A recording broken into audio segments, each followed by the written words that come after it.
The Illuminati is alive and well, and they are still after Grace from the first Ready or Not movie. Ready or Not 2 just came out last Thursday, and me and my co hosts absolutely loved it. It was a barrel of laughs. This is Minor League Films. This is Scotty. Got my host, Flyknit J. Like, subscribe, comment for more horror videos. And without further ado, let's get into it. Back for round two, bitch! Yeah. Flyknit. Yeah. That movie was hilarious. It had everything one to do. I think this genre of movies, I know it has a name. I have never looked it up. I'm going to call this genre of movies spousal endangerment. That's what the genre is called. Because in the first movie, it's like when the spouse is thinking, "Oh, everything is good. We're going to get married, or we're going on this lovely vacation." And the other one is like, "Nah, it's just straight up murder, mayhem, mass destruction. Everybody gonna die." This is what it's called. We're gonna call this spousal endangerment. So this movie takes place seconds really after the first movie. We were just talking about it earlier, which I thought it was a day, but it couldn't be a day. It's like seconds, minutes later when Grace is being treated after the first movie where she killed all the Ledemos family, and she's a sole survivor. She's in the hospital. There's a random detective there that's been sitting there waiting for about 75 minutes, and he's asking her questions, accusing her of murder, and that's where we start off with. And I thought that was a really good starting point. For some reason, I thought they were going to have maybe months later, they were going to have her like living somewhere, and then the Illuminati comes to then get her and take her back into like another contest of the champions, if you will. So I actually think this is a nice touch, them starting minutes later after the first one. Like they got them phone calls immediately. Half the Illuminati was in different parts of the world, and everybody got connected immediately. Hey, she killed everybody. What we gonna do? What are your thoughts on that? Did you like that they didn't like do a little time skip? They just put you right back in. So Wondering for a sequel, and you had talked about the original for a while. It took me forever. I barely got to watch it before going into the second one, so kind of going in a little bit blind here, but I got the gist of it. All right, which is a fun premise that they set up here, and it's just, I guess, spousal endangerment. It's just horror comedy, which I like when they play with those, especially when they don't take things too seriously, but also add the jump scares and kind of the balance and stuff like that, which I thought they did pretty effectively. So I like this setup here. Obviously, you have this family that's like super rich and old. It's like, well, once you make it past them, what are you going to do? The next obvious thing is the world, as they always go. So yeah, there's this crew of Illuminati. I kind of like how they set it up. Interesting way of like, okay, she's played this game and now survived. Like, I thought it was an interesting premise that she doesn't quite go get a seat at the table or now runs it for her family, even though technically, I guess that's how it would work legally. But now she has to play again for control of really everything, and then everybody else is, I guess, bidding for that high chair that's available. So a lot of ways they set up here, but I like it. I think it's a fun premise that you can do a lot with, and I think Ready or Not, as any probably 2-movie franchise has done as well as any of them. Yeah. And I think as far as spousal endangerment movies go, I think this is up there, at least in the top 3. We have a couple more coming out this year, but so far, this is like in the top 3. I'm not even a horror comedy guy. I don't really like horror comedy, but I do like this. So after that first hospital visit with the detective, her sister comes in because her sister is the only point of contact.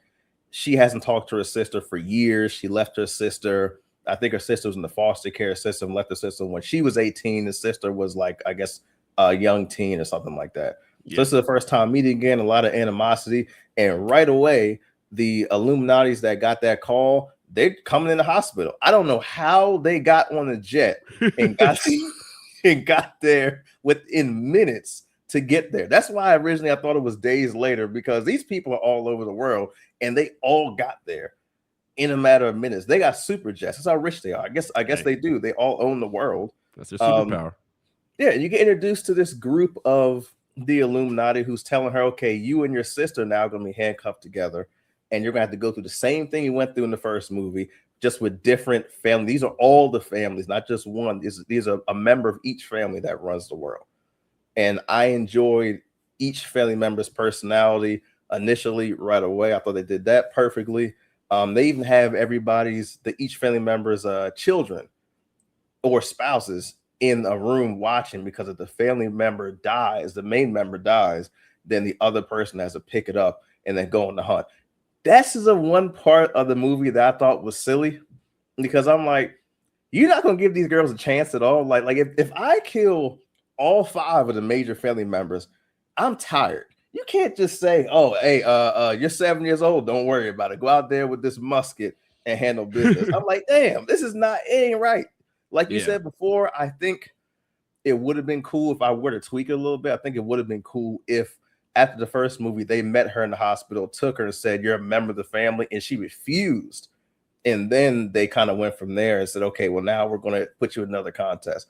But just putting her in another contest right away, and not just another contest, but like, hey, you're also going to be handcuffed while we got sniper rifles and sawed-off shotguns after you. I said, okay, it's a little much for just 2 girls that have like hardly any combat experience. Yeah.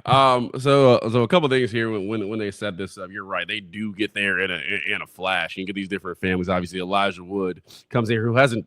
It's funny enough, I seen a picture of him the other day. He hasn't aged a day since Lord of the Rings. He looks almost the exact same. But you kind of start with Sarah Michelle Gellar and I forget who plays her brother. I seen him in The Pit. Let me get his name real quick. Sean Hadosy, I believe. But they're brother and sister. And I thought that was a funny scene at the beginning of the movie, because you get this Illuminati and how much they control the world. And their dad is sitting down and calls somebody, was like, "Yeah, let it be a ceasefire." 2 seconds later, the news reports a ceasefire. I'm like, did he call the news? Like, how did he? I always love this news that's so up to the second. As soon as somebody says something, they're reporting it. But they just show that control. But yeah, you get this kind of setup. Kevin Durant is in here, and he's one of the ones who comes in and is like, "All right, we're breaking the rules here, and I'm trying to kill to go for this high seat." But I do love the setup that they have here. They have the setup to play this game, and I'm like, okay. Oh, okay, good. I'm like, all right, well, let's see what they do with it. But yeah, her sister comes in, and another point, the bickering between them is obviously fun. Her sister's played by Catherine Newton, who's really, really fun. She's a fun character in most things I see her in, so I definitely want to see more. I think she's still in her late 20s, so an up-and-coming actress.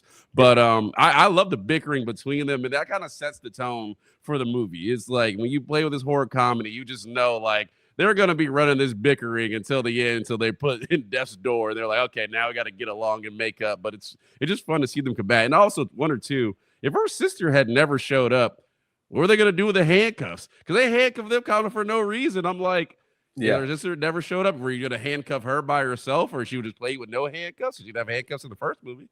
I just feel like the handcuffs was a bit much. You didn't need it. I mean, they did get rid of it right away. And I think also there's one other thing. And again, these aren't really cons. I don't have any cons for a horror. That's why I'm not a horror comedy fan, because I don't have a lot of things I can dislike about it, because it's supposed to make you laugh and it's supposed to be funny. But these family members, these that have these high seats up here, they're just bumbling fools, except for Sarah Michelle Gellar. Sarah Michelle Gellar can aim. She has a gun. She's telling her brother what to do. She knows a compound. She has a 911 set up on her phone, so they call 911 or steal someone else's phone. She can't be got. They can't get her at all. But everybody else, guy with the sniper rifle doesn't know how to load it. Doesn't aim very well. We got a girl that has a bazooka in here. The spouse of the first guy, Alex from the first movie. Yeah, his ex-girlfriend. And she shoots the bazooka backwards. No recoil at all. I said, okay, so no one else in here really knows anything, and she should be the one that knows a lot, because she's been wanting revenge since the first movie. So I'm just kind of like, that would have been a con, but it's just silly. It's just silly. Yeah.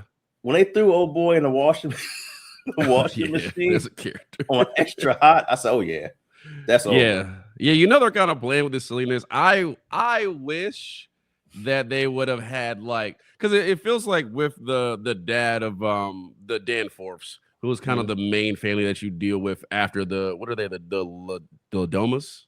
So the Danforths are kind of that family that's in control. They control the high seat, and they're the ones who have to fight to continue it. I kind of wish, like, if your eldest member who's actually in control is so old that it has to go to that next person to go out and fight for control.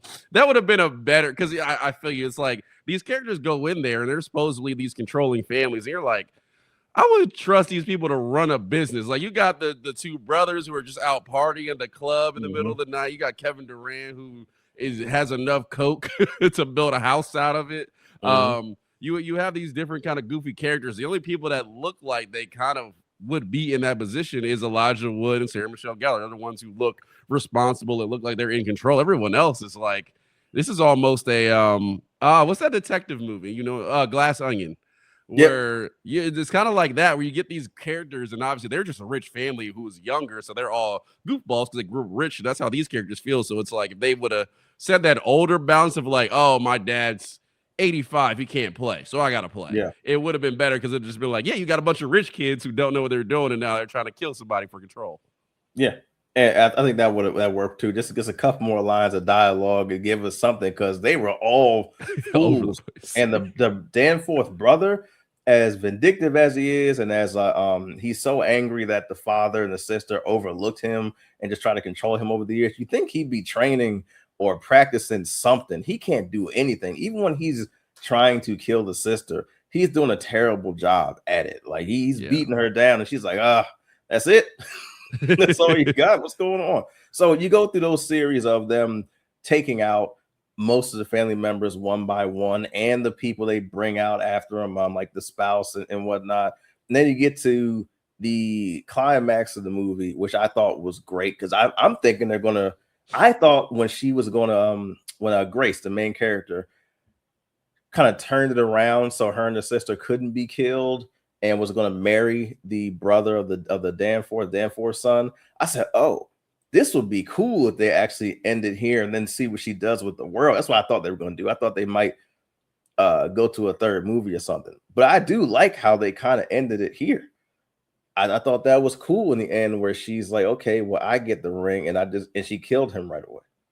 Yeah, they do a lot in this movie where they play with kind of the legalities of this control. Like there's one character, she's let me get her name real quick.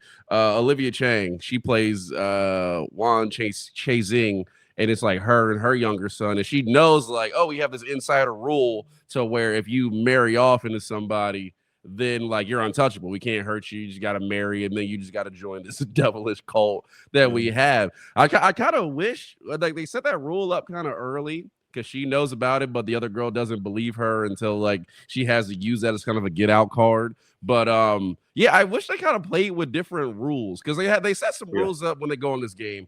The families can't kill each other. So when they're trying to kill our main two, which is it Grace and Grace and Faith.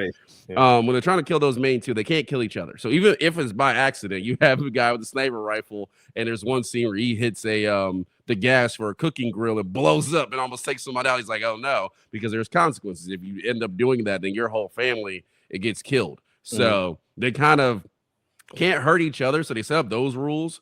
So I wish they play with some more of the legality rules, kind of in situations to where like maybe they have Grace and Faith dead to right, and it's two of them, and it's like, oh wait, we can't, both of us can't be here to kill you. It's only got to be one that found you, or we have to do by this consequence. So I thought they could have had a little more fun. I guess they would have.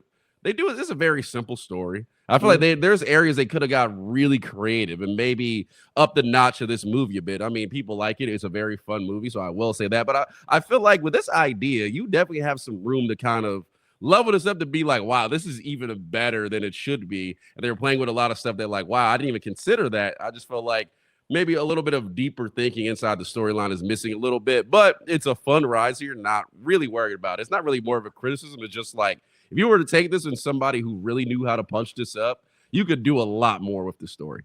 And I did, speaking of rules, I do think some of the rules are a little bit silly once you get all the way down to them. Like the whole, you can't kill any other member or you have to combust. And I was like, well, both of those kills in this movie were accidents. Clearly accidents. They're on film, like they're watching in the room. Yeah. 100% accident. I feel like that can bend the rule a little bit, like, okay, it's by accident. I thought it meant on purposely. When she killed the guy and combusted, I was actually surprised. I said, oh, obviously that was an accident. Yeah, because the sister helped her stab her. Yeah, but her son, boom, kaboom. And the rule with the marriage thing, I said, okay, I thought that was going to be weird. I thought the dude would have found a way in the room, but it's fine. Her killing a brother, I did see that coming. I'm glad that she did. The vindictive brother that wants all the power always has to go. I just really love the ending of this movie. Spoilers, of course, when she tossed the ring into the pit of damnation where nobody can get out of. Like if I was there, I'd just be looking down there like, yeah, y'all have fun. I'll just get a fishing rod or I will go buy a metal magnet or something. I'll just with an extension, I'll just get it out of the pit with that. They all jumped in that pit, and in the theater, I was like, oh, this how this is how all y'all gonna go out. And I forgot what I think makes this ending really cool, because I forgot I haven't seen the first movie since like COVID. That I thought watching the movie in the theater, there was a device inside them, like a Suicide Squad, that was combusting them that someone could press. I forgot that Satan in this movie is prevalent. Yeah, he's just hanging out. I don't know why they necessarily blow up people. I think that would have probably made it a little more grounded as well if you could just we have this detonator, and if you break something. But usually I would think it would be great grounded. But for this 2-movie series, I think it's great. I love it. I think that's the bang out job right there, is that have Satan there, have him doing silly stuff like, hey, I'm just hanging out over here in this mansion with my nice suit on, looking handsome. Oh, someone broke a rule, bow, combust. And he just shows himself for half a second. Because in the first one, he shows himself for a second at the end. I like that, because most of the times we get these cult movies and stuff, they're just crazy. There's no form of Satan. There's no source. There's no evidence of Satan at all, or God having a struggle in these movies. There's just a crazy cult, shoot all of them in the head, movie over, keep it moving. I like in this one where it's like, oh, it's not a cult. They really have seen him and see what he does. So you can kind of understand, well, if a person just appeared in front of me and told me a whole bunch of rules, I'd probably do it too. If I saw him combusting everything around here, oh yeah, have some goats. I'd fly to Scotland right now and just grab up all the goats. Because I mean, here it is. I do like that they have him prevalent in this, so that does add to it. Because usually, it's like, we have this higher control, and then it seems to get silly. Not Beekeeper. What's that other Jason Statham movie where it's like, we have this upper line of people, and it just keeps going and going, where they have these other controlling parts. They don't have a devil in there, but it's always like, we're serving something, and we have this high circle. And I do like that Satan actually is involved. Maybe we're thinking of. I think I know what you're talking about. Is the one with Robert De Niro in it too? Was his partner?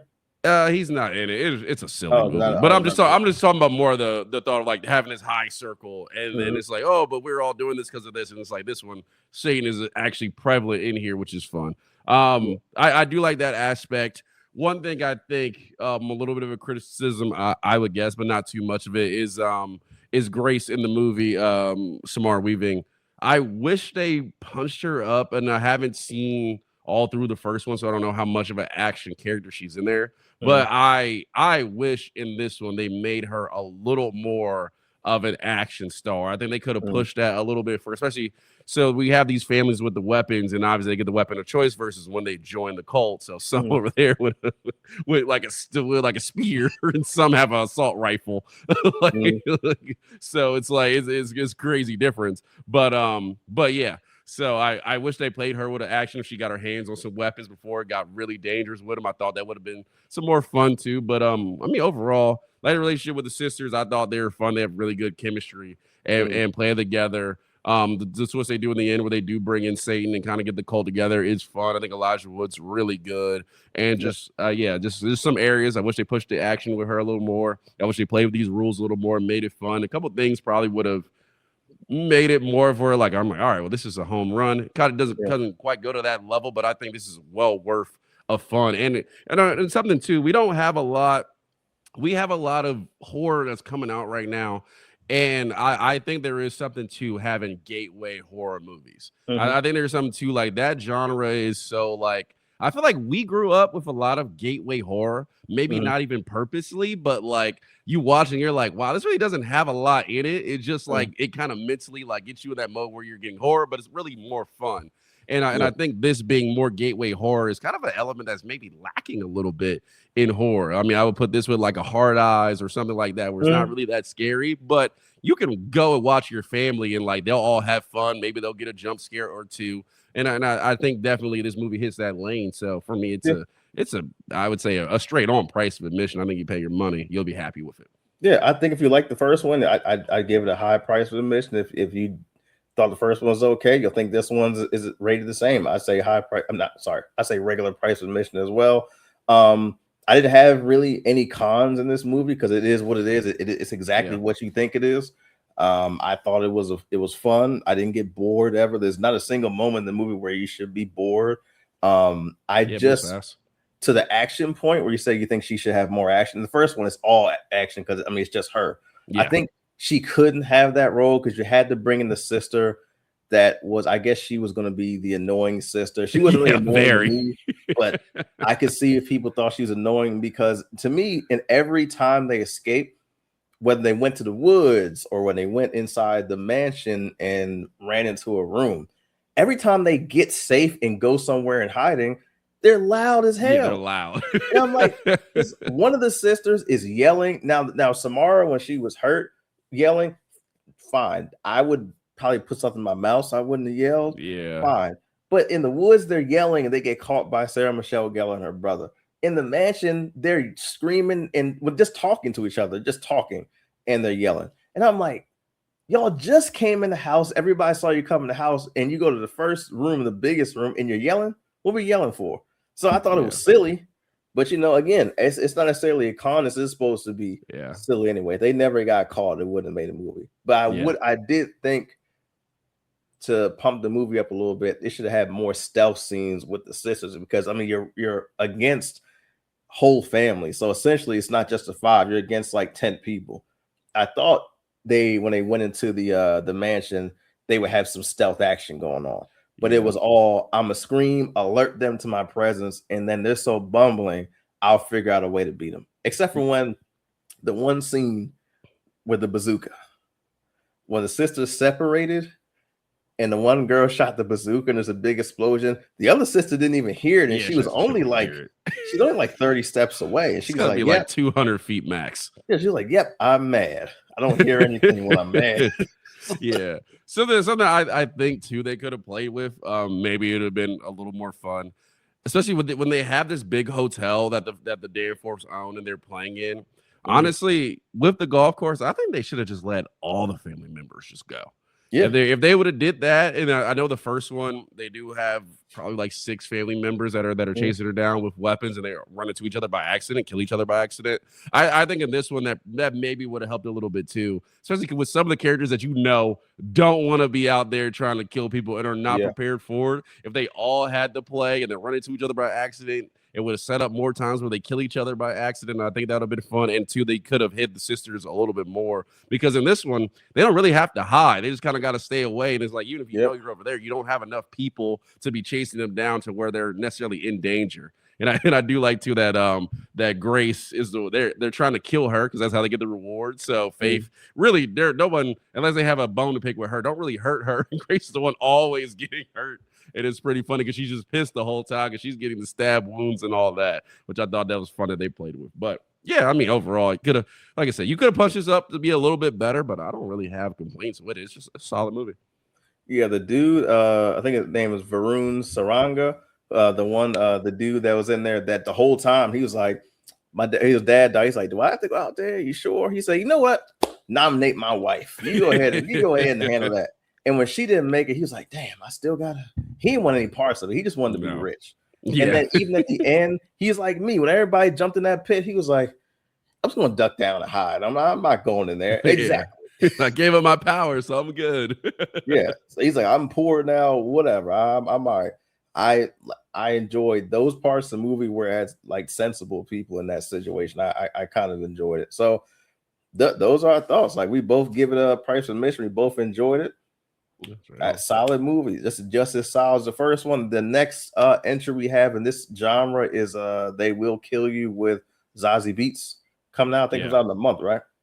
Yeah, coming out soon. I keep seeing a lot of trailers for it, so I don't know what the date. I'll get the date. for you in a second. But yeah, it's kind of the next one in this line. Yeah, but we will be reviewing that, I'm sure, the day of, the day after. That looks like a blast. It's more akin to the first Ready or Not, with one person stuck in the area, still like a satanic thing. It is next week. Next week, and then we'll be reviewing it next week. Yeah. So catch us right here. Like, subscribe, comment for more movies like this. Flyknit, if they want to get in touch with us on social media, where are we at? Yeah, if you're not here on YouTube, because you've already found us, so hit that sub button while you're here. TikTok, most definitely Kuronocomics and MLF Shorts there. Also on Instagram at MLF Shorts, also there. And then everything is down in the bio, so you'll be able to find us there. Got a couple stuff other coming. Obviously, Spider-Man trailer just dropped, and we've had a lot of movies at the same time. So Project Hail Mary as well. So we did a Spider-Man video. We're going to do another one tomorrow. Continue to do some more theories and stuff like that. And then see Project Hail Mary hopefully this weekend, maybe tomorrow. We'll probably get that up by Monday. So be able to check that out because I've heard it's fantastic. So I do want to see it. Yep. All right. And with that, we'll catch y'all next time.